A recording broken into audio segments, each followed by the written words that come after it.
গ্রামের নাম ঘনশ্যামপুর। একটা ঘুমন্ত গ্রাম, যেন সময় থেমে আছে এখানে। বাইরে থেকে দেখলে মনে হবে গাছগাছালি ঘেরা এক শান্ত গ্রাম, যেখানে দিনের শেষে মানুষ মাঠ থেকে ঘরে ফেরে, চায়ের দোকানে আড্ডা জমে, আর সন্ধ্যা নামলেই পুরো গ্রাম ঢেকে যায় নিস্তব্ধতায়।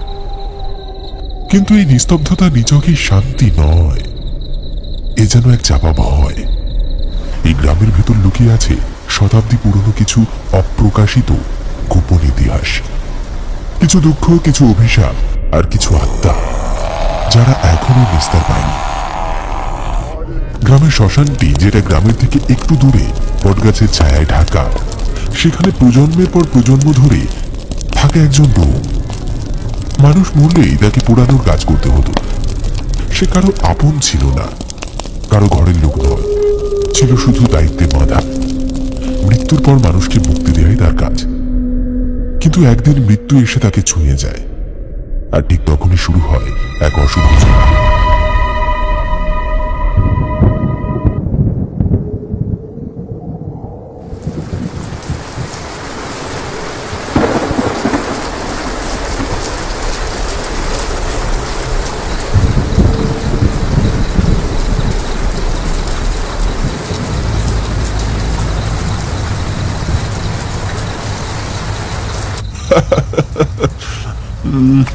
তুই যে গতবার ওই হন্টেড বাড়ির গল্প বললি, তাতে ভূত না থাকলেও হার্ট অ্যাটাক নিশ্চিত ছিল রে ভাই। ভয়তে তো তোর চেহারাটা দেখার মতো ছিল, চোখ দুটো কেমন ছাগলের মতো বড় বড় হয়ে গেছিল। এসব ভূতের গল্পে ভয় পাওয়াটা এখন পুরনো কথা, বুঝলি? এখন তো সবই সায়েন্স, বুঝেছিস? ভয় না পাওয়া লোক দেখানো বলি। ভূত একবার সামনাসামনি দাঁড়া, তখন বুঝবি কার কাঁপুনি ধরে। সবাই নিজেদের মধ্যে গল্প করতে ব্যস্ত। ঠিক সেই সময় দোকানের সামনে দৌড়ে এলো পচা। সে থমকে দাঁড়ায়। তাকে এইভাবে আসতে দেখে সবাই চুপ হয়ে তাকিয়ে থাকে তার দিকে। সবাই তাড়াতাড়ি চল, শ্মশানের ধারে যে ডোম থাকে না, সে মারা গেছে। সাতকুলে কেউ নেই, একা পড়ে আছে, কেউ ওদিকে যেতেও চাইছে না। পচার মুখে কথাটা শুনে সবাই একে অপরের মুখ চাওয়াচাওয়ি করছে। সুমনের চোখে অস্বস্তি, বিজনের ঠোঁট শুকিয়ে এসেছে। তবু ধীরে ধীরে মাথা ঘুরিয়ে তাকায় রাহুলের দিকে। হাসির বদলে সবাই চুপচাপ, যেন কিছু অজানা ভয় তাদের গলা টিপে ধরেছে। বৃষ্টি পড়ছে টিপটিপ করে, আকাশে গর্জন। চারজন ছেলে সহ কয়েকজন গ্রামের লোক মিলে গেল সেই কুড়ে ঘরে। ঘরের সামনে একটা পাকা চৌদাল, চৌদালে শুয়ে আছে ডোম। তার চোখ দুটো খোলা, কিন্তু প্রাণ নেই। শরীরটা ঠান্ডা। রঘুকুড়ো বলে উঠলে, ওরে, এভাবে মরাটাকে ফেলে রাখা যাবে না, পোড়াতে হবে আজই। কি বলছো খুড়ো? এই বৃষ্টি মাথায় নিয়ে কোথায় কি করব? আর এদিকে 9টা বাজতে যায়। না রে বাবা, এইভাবে মরাটা পড়ে থাকলে ওটার যে দোষ লাগবে। কখনো এত রাতে আর দোষ গুণের কথা বলো না তো, মাথার উপর জল হচ্ছে। এই বৃষ্টি মাথায় নিয়ে কাঠ জোগাড় করা, প্যাকাটি জোগাড় করা অনেক হ্যাপা। কে করবে বলো তো? মানুষটা এতদিন ধরে সবার দাহ কার্য করে এলো, আজ তার দাহ কার্য করার লোক নেই। ঠিক কপাল মানুষের। আরে খুড়ো, তুমি ভুল বুঝছো। তবু বলতে চাইলো, এখন এত বৃষ্টি হচ্ছে, এমনিতে শ্মশানের ছাউনি করা আছে ঠিকই, কিন্তু কাঠকুটো প্যাকাটি এত রাতে জোগাড় করা চাপ হয়ে যাবে যে। আর এদিকে আমরা চারজন ছাড়া আর তো কাউকে দেখছিই না, সবাই তো বাড়ির দিকে রওনা দিয়েছে। তবু সকাল হলে আর 5 জনকে পাওয়া যাবে, বুঝলে? না রে, মরা মানুষ এভাবে ফেলে রাখা যায় না, ওরা তা শান্তি পাবে না। তার উপর শরীরটা এইভাবে পড়ে থাকলে কোনো অশুভ শক্তি শরীরটার উপর অধিকার দখল করবে। সবার মত এক নয়। কারো মুখে সাহস, কারো মুখে আতঙ্ক। খুড়ো বারবার বলছিলেন, মরা মানুষ এভাবে পড়ে থাকলে ওর আত্মা ঘুরে বেড়াবে, ভালো হবে না। কিন্তু ততক্ষণে বৃষ্টিটা বেড়ে গেছে, কাঁচা রাস্তা একেবারে পিচ্ছিল। দূরে বিদ্যুতের খুঁটির আলো দপদপ করছে। কাঠ জোগাড় করা অসম্ভব, আর ভিজে কাঠে আগুন ধরবে না, এটা সবাই জানে। না, এই অবস্থায় কিছুই করার নেই। আজকের মতো যা হবার হয়ে গেছে, কাল সকালেই পোড়াবো। সুমন, তপু, বিজন কেউ কিছু বলে না। খুড়োর চোখে অস্বস্তি। তিনি শেষবার ডোমের মৃতদেহটার দিকে তাকান। খোলা চোখে শুয়ে আছে সে। ঠান্ডা দেহটা যেন আকাশের গর্জনে আরেকবার কেঁপে উঠল। একজন চুপচাপ এগিয়ে গিয়ে ঘরের দরজাটা বন্ধ করে দিল। মৃদু একটা কট করে শব্দ হল। তারপর এক টুকরো কাঠ ফেলে দেওয়া হলো দরজার সামনে, যেন কেউ ভেতর থেকে বেরোতে না পারে। ঝড় করে বৃষ্টি পড়ছে এখনো। চারপাশে শুধু জলের শব্দ আর দূরে শেয়ালের কান্না। চার বন্ধু কেউ পেছনে তাকায় না। তাদের পায়ের শব্দ কাদায় থপথপ করছে।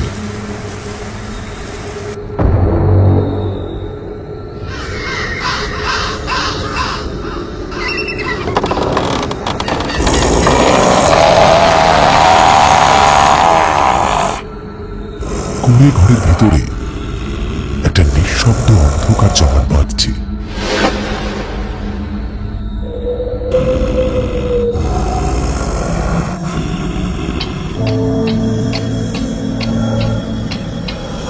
রাত তখন 12টা। বিজন গভীর ঘুমে আছো। হঠাৎ একটা পচা দুর্গন্ধযুক্ত হাওয়া যেন ঢুকে পড়ে ঘরের মধ্যে। ঘুমন্ত বিজনের নাকটা কুঁচকে যায়। সে ঘুমের মধ্যে একটু কাশে।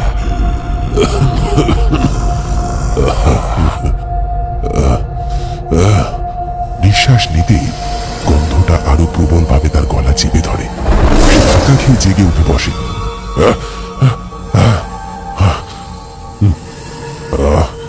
ও কি গন্ধ রে বাবা, কিছু পচেছে নাকি? হঠাৎ সে জানালার দিকে তাকায়। হালকা বিদ্যুতের আলো দেখা গেল একটা ছায়ামূর্তি জানালার রড ধরে দাঁড়িয়ে আছে। চেহারাটা অস্পষ্ট, মুখটা অন্ধকারে ঢাকা, মাথা গুঁজো, তবে চোখ দুটো জ্বলছে রক্ত লাল আগুনের মতো।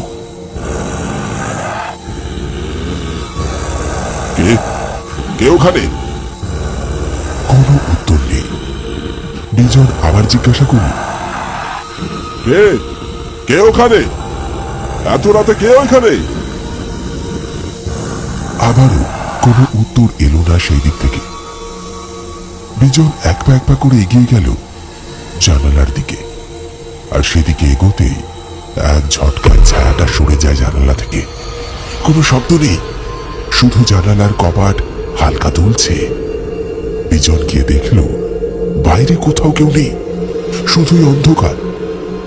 কিন্তু জানালার রডের উপর কারোর রক্ত হাতের ছাপ, যেন কেউ ভেতরে ঢোকার চেষ্টা করছিল।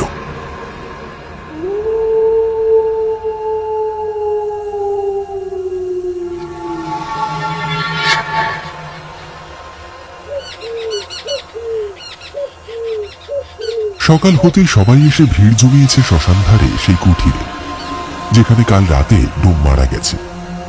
কেউ দরজা খুলতে সাহস পাচ্ছে না। সবাই যেন কিছু একটা দেখে ভয় পিছিয়ে আসছে। কিরে, কি হলো? এইখানে দাঁড়িয়ে থাকবি নাকি এখনো? দরজাটা খোল, ভিতরে চল। মরাটা যে বাসি হয়ে গেল। ও খুড়ো, আমি দরজা খুলতে পারবো না, আর তুমি দরজা খোলো। কেন রে, কি হলো? এই দেখো, এইখানে এত রক্ত এলো কি করে? সর্বনাশ করেছে। নিশ্চয়ই ভেতরে কোনো শিয়ালের দল ঢুকেছে। ইস, কি সর্বনাশটাই না হলো! তাড়াতাড়ি দরজা খোল। সবাই ভাবলো মরাটা সারা রাত পড়েছিল, আর সেই সুযোগে শেয়ালের দল ঘরে প্রবেশ করেছে, আর হয়তো শরীরটা ছিঁড়ে খেয়েছে। কিন্তু সবাই যখন দরজা খুলে ভিতরে গেল, তখন সকলে নির্বাক হয়ে গেল। চৌতাল ফাঁকা, ঘরের দরজাটা এখনো বাইরে থেকে বন্ধ, কিন্তু ডোমের দেহ নেই। চুদাল তো ফাঁকা, মরাটা তো কাল এখানেই ছিল। এই হ্যাঁ তো, এই দরজাটা তো বন্ধ ছিল, তাহলে মরাটা গেল কোথায় বলতো? রাহুল জোরে হাঁক দিয়ে বলল, বলছিলাম, কেউ কি দেখেছো? রাতে কি এখানে কেউ এসেছিল? কেউ কোনো উত্তর দেয় না। সবাই চুপ করে ভেতরের দৃশ্য দেখতে থাকে স্তব্ধ হয়ে। ঘরের ছাদ ফাটা, সেই ফাটল থেকে সূর্যের আলো এসে পড়েছে ঘরে, আর নিচে মেঝেতে পচা রক্তের দাগ শুকিয়ে গাঢ় লাল হয়ে গেছে। তার মানে মরা নিজে নিজে চলে গেছে। আরে, ওর শরীরটা এখন কোনো মানুষের শরীর নয়, ওটা কোনো পিশাচ দখল করেছে। দূর, সেই থেকে কি সব ফালতু কথা বলছো? ডোম মনে হয় কাল মরেনি। ঘর বন্ধ দেখে ছাদ ভেঙে বেরিয়েছে। এই এই চলো, সবাই ঘরে চলো। ঠিক তখন একটা হাওয়া বইল চারপাশে, ঠান্ডা হাড় কাঁপানো হাওয়া। চারিদিকে শুধু কাকের কান্না আর বৃষ্টি পড়া জমা কাদার সোনা গন্ধ।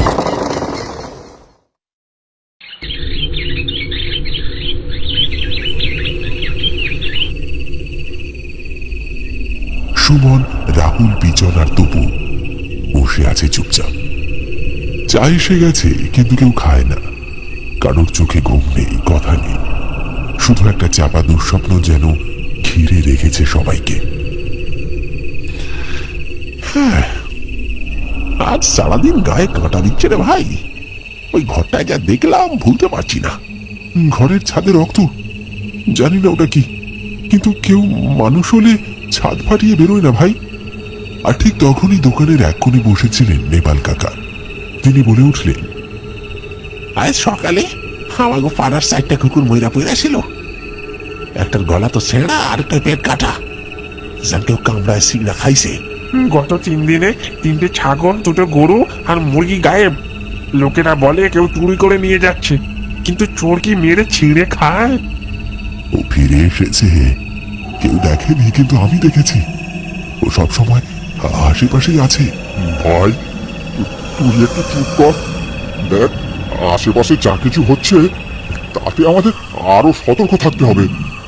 সবাই শোনো, আজ রাতের মধ্যে ব্যবস্থা নিতে হবে। কাল সকাল হতে দিলে চলবে না। ওটা এখনো এখানেই আছে, কিন্তু কাল পর্যন্ত অপেক্ষা করতে গেলে অনেক দেরি হয়ে যাবে। ওটা ভূত হোক কিংবা চোর হোক, আজ নজর রাখতে হবে।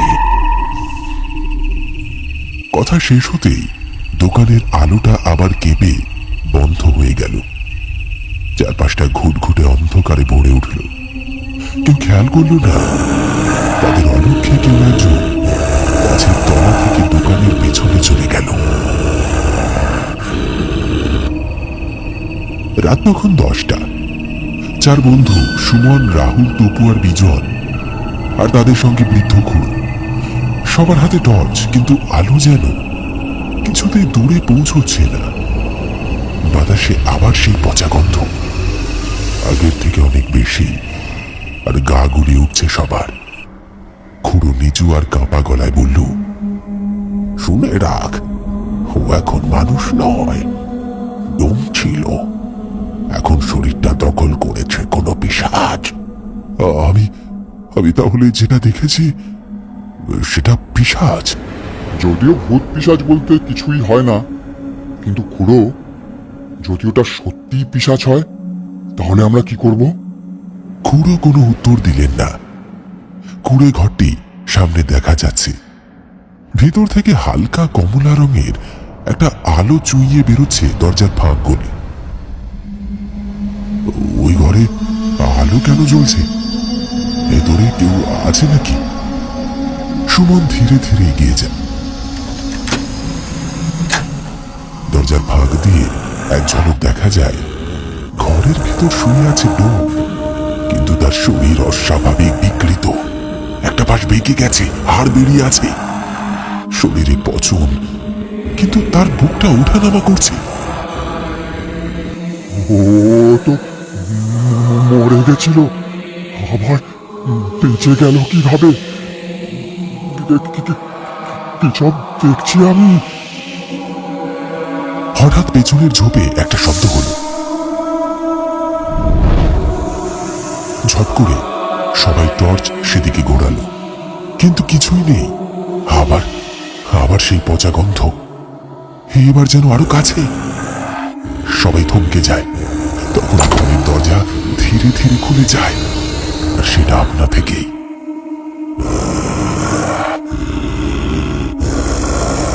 ভেতর থেকে বেরিয়ে এলো ডোম।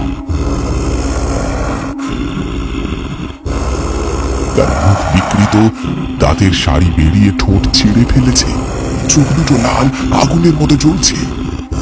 চারপাশের বাতাস হঠাৎ ভারী হয়ে ওঠে। পাশে একটা শেয়াল যেন ক্যাঁ ক্যাঁ করে ডেকে ছুটে পালায়। চারদিকে কুয়াশা, আর তার মাঝখান দিয়ে ডোম পিশাচ ধীরে ধীরে সামনে এগিয়ে আসছে।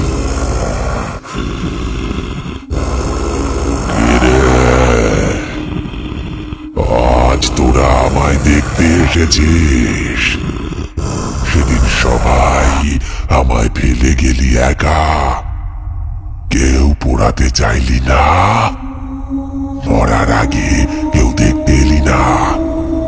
আমি পড়েছিলাম চৌতালায়, আজ আমি ফিরে এসেছি আমার খিদে মেটাতে। ঠিক তখনই খুড়ো সামনে চলে এলো। হ্যাঁ, আমি মানছি আমাদের ভুল হয়েছে, আমরা ভুল করেছি। এরা সবাই নিজেদের ভুল বুঝতে পেরেছে। তোর শরীরে যা ঢুকেছে সেটা পিশাচ, কিন্তু তোর আত্মা এখনো কাঁদছে ভিতরে। তুই যদি মুক্তি চাস, তোর জন্য এখনো মুক্তি সম্ভব।